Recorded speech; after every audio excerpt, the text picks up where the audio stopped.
പ്രതിപക്ഷ എംപിമാരെ പിളർത്തി ബി.ജെ.പി. ഇപ്പോൾ നടത്തുന്ന സർജിക്കൽ സ്ട്രൈക്ക് 2029 എല്ലാ തിരഞ്ഞെടുപ്പും ഒരുമിച്ച് നടക്കാനുള്ള സാധ്യതയാണല്ലോ വർദ്ധിപ്പിക്കുന്നത്. 3 വർഷത്തെ ഭരണം കൊണ്ട് UDF-ന് ഇവിടെ നിന്നും പുറത്തു പോകേണ്ടി വരുമോ? UDF പുറത്തു പോകാനുള്ള എല്ലാ സാധ്യതയും നിലവിലുണ്ട്. VD സർക്കാരിന്റെ തുടക്കം തന്നെ പിഴച്ചിട്ടുണ്ട്. മുഖ്യമന്ത്രി സ്ഥാനത്തിന് വേണ്ടിയുള്ള തർക്കം മുതൽ സർക്കാർ നിയമനങ്ങളിൽ വരെ മുഖ്യമന്ത്രി VD സതീശന്റെ ഏകപക്ഷീയമായ നിലപാടുകൾ വലിയ വിവാദങ്ങളാണ് സൃഷ്ടിച്ചിരിക്കുന്നത്. സതീശനെ പിന്തുണച്ച മാധ്യമങ്ങൾക്ക് വരെ അദ്ദേഹത്തെ രൂക്ഷമായി വിമർശിക്കേണ്ട സാഹചര്യമാണ് ഇപ്പോഴുള്ളത്. VD സതീശനെ മുഖ്യമന്ത്രി സ്ഥാനത്ത് എത്തിക്കുന്നതിലും UDF-ന് ഭരണം ലഭിക്കുന്നതിനും പ്രധാന കാരണമായി മാറിയ മതന്യൂനപക്ഷങ്ങൾ, പ്രത്യേകിച്ച് മുസ്ലിം വിഭാഗം UDF-ൽ നിന്നും അകന്നുകൊണ്ടിരിക്കുന്ന കാഴ്ചയാണ് ദിനംപ്രതി ഇപ്പോൾ നമ്മളെല്ലാവരും കണ്ടുകൊണ്ടിരിക്കുന്നത്.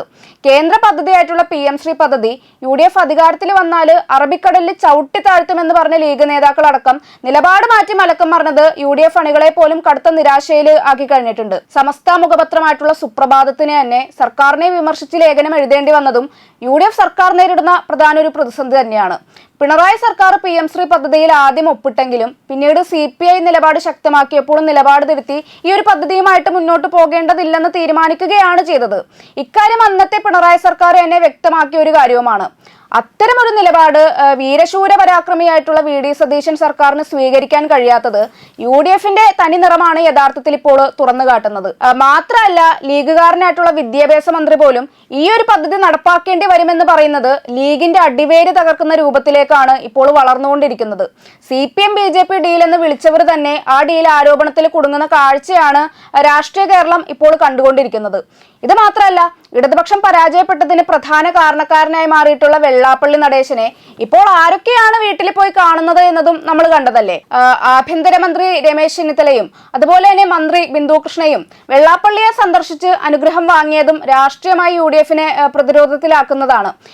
Kanichukulangara SNDP unit secretary KK മഹേശന്റെ ആത്മഹത്യയിൽ പുനരന്വേഷണം വേണമെന്നാവശ്യപ്പെട്ട് കോൺഗ്രസ് നേതാവ് VM സുധീരൻ മുഖ്യമന്ത്രി VD സതീശന് നൽകിയ പരാതിയിലും ഇതുവരെ ഒരു തീരുമാനമായിട്ടില്ല. ഈ മരണത്തിലെ വെള്ളാപ്പള്ളിമാരുടെ പങ്ക് അന്വേഷിക്കണമെന്ന ആവശ്യം നിരാകരിക്കപ്പെടുന്നതിൽ സുധീരനും നിലവിൽ കടുത്ത അതൃപ്തിയാണുള്ളത്. ഈ 2 വിഷയങ്ങളിലെ മലക്കം മറിച്ചിൽ പൊതുസമൂഹത്തിൽ മുഖ്യമന്ത്രി VD സതീശന്റെ ഇമേജ് കൂടി തകർക്കുന്ന ഒരു രൂപത്തിലേക്കാണ് ഇപ്പോൾ വളർന്നുകൊണ്ടിരിക്കുന്നത്. അതുകൊണ്ട് തന്നെ ഈ ഒരു പോക്ക് പോയാൽ 2029 ലോക്സഭാ തെരഞ്ഞെടുപ്പിനൊപ്പം നിയമസഭാ തെരഞ്ഞെടുപ്പ് വന്നാൽ UDF ശരിക്കും വിയർക്കേണ്ടി വരുമെന്ന കാര്യത്തിൽ എനിക്ക് എന്തായാലും ഒരു തർക്കവുമില്ല. ഈ പിണറായി വിജയന്റെ നേതൃത്വത്തിൽ വീണ്ടും ഇടതുപക്ഷം തിരിച്ചു വരുമെന്നാണോ അഭിരാമി പറയുന്നത്? അങ്ങനെ ഒരിക്കലും എന്തായാലും ഞാൻ പറയില്ല. പിണറായി വിജയനെ മുൻനിർത്തിയാൽ ഇനിയും ഇടതുപക്ഷത്തിന് ഒരു സാധ്യതയും ഉണ്ടാകുകയില്ല. അങ്ങനെ ഒരു വിഡ്ഢിത്തം CPM-ന് ചെയ്യുമെന്നും എന്തായാലും ഞാൻ കരുതുന്നില്ല.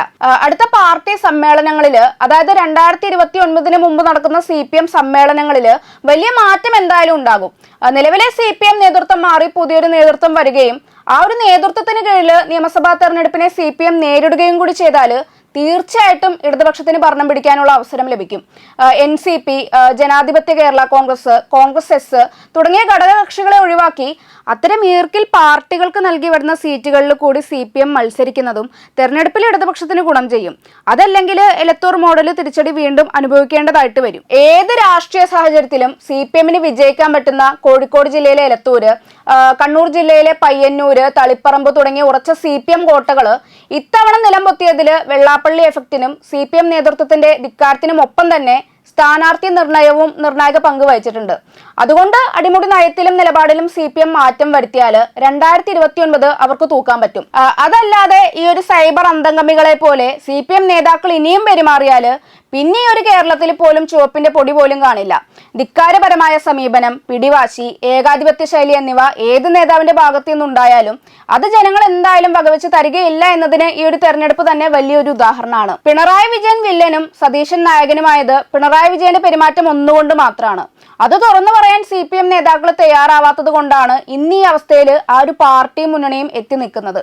ഇനിയും ഇക്കാര്യം പിണറായിയുടെ മുഖത്ത് നോക്കി തുറന്നു പറയാൻ തയ്യാറല്ലെങ്കിൽ ഭൂമിക്കൊരു ചരമഗീതം എന്ന് പറയുന്നത് പോലെ CPM-ന് ഒരു ചരമഗീതം പാടേണ്ട അവസ്ഥയാണ് ഉണ്ടാവുക. ഇതൊക്കെ പറയുമ്പോഴും തിരിച്ചടിയിലും തിരുത്താൻ തയ്യാറല്ല എന്നൊരു സന്ദേശമാണ് പിണറായി വിജയനെ പ്രതിപക്ഷ നേതാവായി തെരഞ്ഞെടുത്തതിലൂടെ CPM നേതൃത്വം ഇപ്പോൾ ചെയ്തിരിക്കുന്നത്. ഇനി ഈ പ്രതിപക്ഷ നേതാവിനെ മുഖ്യമന്ത്രിയായി ഉയർത്തിക്കാട്ടാനുള്ള മണ്ടൻ തീരുമാനം മാത്രമാണ് ബാക്കിയുള്ളത്. അങ്ങനെ ഒരു തീരുമാനം അഥവാ CPM എടുത്താൽ അടുത്ത നിയമസഭാ തെരഞ്ഞെടുപ്പിൽ UDF-ന് കാര്യങ്ങൾ വളരെ എളുപ്പമാകും. ഈ ഭരണ തുടർച്ചയും സ്വാഭാവികമായിട്ടും അതോടെ സംഭവിക്കും. അതുകൊണ്ടാണ് ഞാൻ പറയുന്നത്, ഇടതുപക്ഷത്തിന് ഭരണം ലഭിക്കണമെങ്കിൽ ആദ്യം മാറേണ്ടത് ഇവിടുത്തെ CPM നേതൃത്വമാണ്. എങ്കിലും മാത്രമേ ജനങ്ങൾക്കും ഇടതുപക്ഷത്തിൽ വിശ്വാസം ഉണ്ടാവുകയുള്ളൂ. യഥാർത്ഥത്തിൽ അടുത്ത CPM സംസ്ഥാന സമ്മേളനമായിരിക്കും അതിനുശേഷം വരുന്ന നിയമസഭാ തെരഞ്ഞെടുപ്പിന്റെ ഗതിയെ തന്നെ സ്വാധീനിക്കുക. വിപ്ലവകരമായിട്ടുള്ള മാറ്റം CPM-ൽ ഉണ്ടായാൽ അതിന്റെ റിസൾട്ട് അവർക്ക് തെരഞ്ഞെടുപ്പ് പോരാട്ടത്തിലും തീർച്ചയായിട്ടും ലഭിക്കും.